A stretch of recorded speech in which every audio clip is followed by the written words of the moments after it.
Jonathan Groff is the original Melchior in Spring Awakening, and that's the character that I'm going to be doing, so I'm replacing Jonathan. He's been doing the show for 2.5 years now, so everybody knows him as Melchior. Certainly I feel a deep personal connection to the character. When you create a part of the show, it's like you sort of birth it. It becomes a part of you, you become a part of it. This is his baby. He created it, and he's done an exceptional job doing so. So you feel weird going in and doing, you know, your version of someone's baby. One day all will know.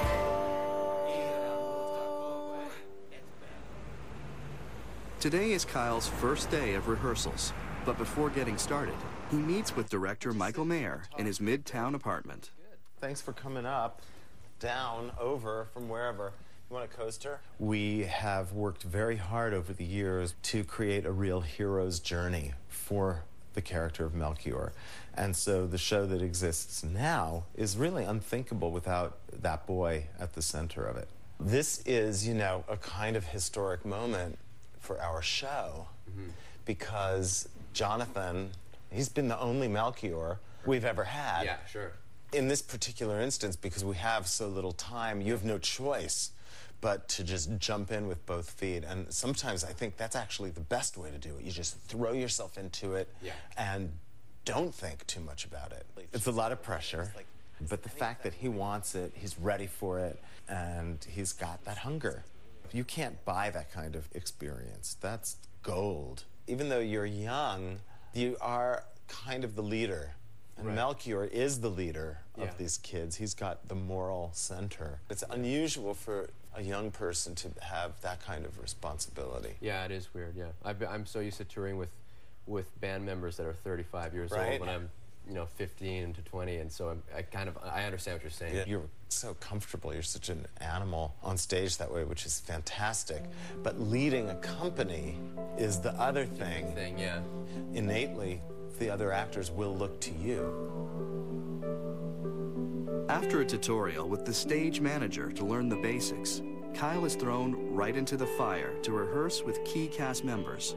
During these initial rehearsals, he'll work with Associate Director B. Terry. Michael won't step in until later in the process. Are you all right, Fenba?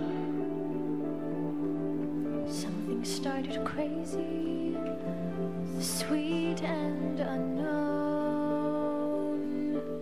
Kyle obviously has, you know, a spectacular singing voice, and he just has so much soul in his singing, and he has that to bring, and that will be the easy part for him. I don't know how much acting experience he has. I don't know that he has a great deal of it, so this will be, I'm sure, very challenging for him. Oh, that kind of dream.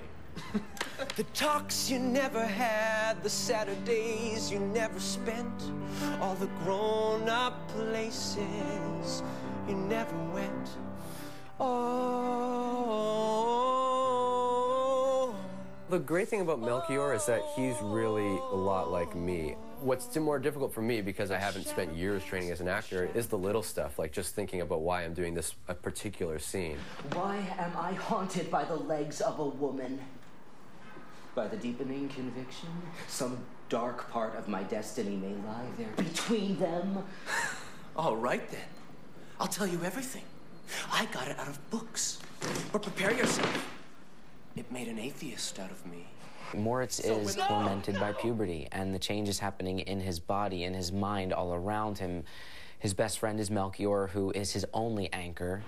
Instead of merely seeing stockings, now I am plagued by labia majora. From the minute I met Kyle, I was like, there's something there that we can definitely play with. It makes it a lot easier when there's a chemistry there and a camaraderie and a friendship. So I think we have a really good base and starting point.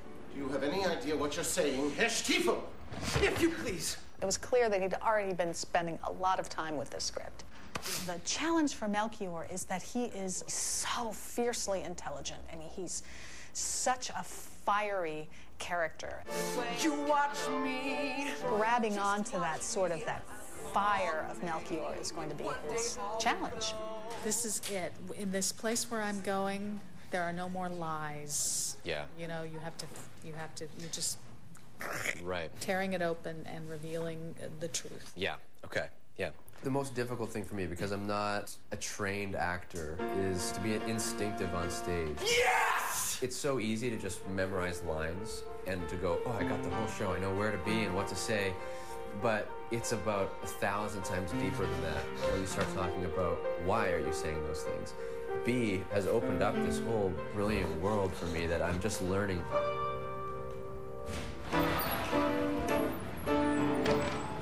Often rehearsing well into the night, Kyle is also learning to master the show's intricate and unusual choreography.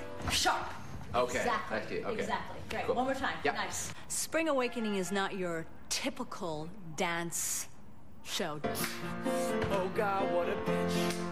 Nice. Good. Bill T. Jones, who's the choreographer on the show, he was able to take the text and apply movement that helped further the plot without it making look like step, touch, how do you do?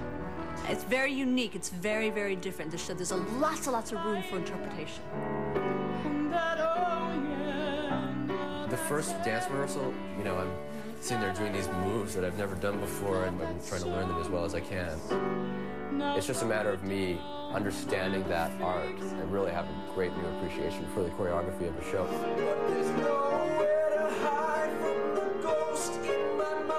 It's a way of showing what Melchior's feeling at whatever time. The main movement in the show is kind of discovery of your body and also feeling a little bit of shame. I love your speed, so don't rush Okay, it. I love right. exactly. So if it back phrases this next section, Cheers. I don't care. Okay.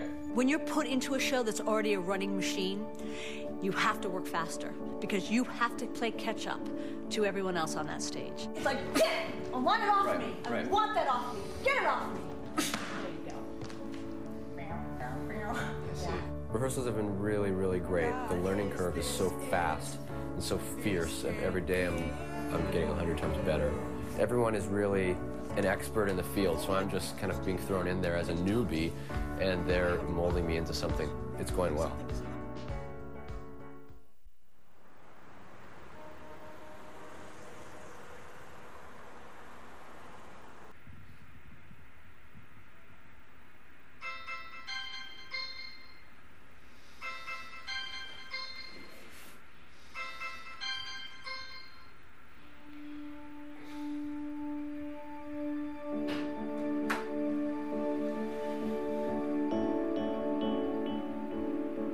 After a week of non-stop rehearsals, Kyle's carefree rock and roll lifestyle seems like a distant memory.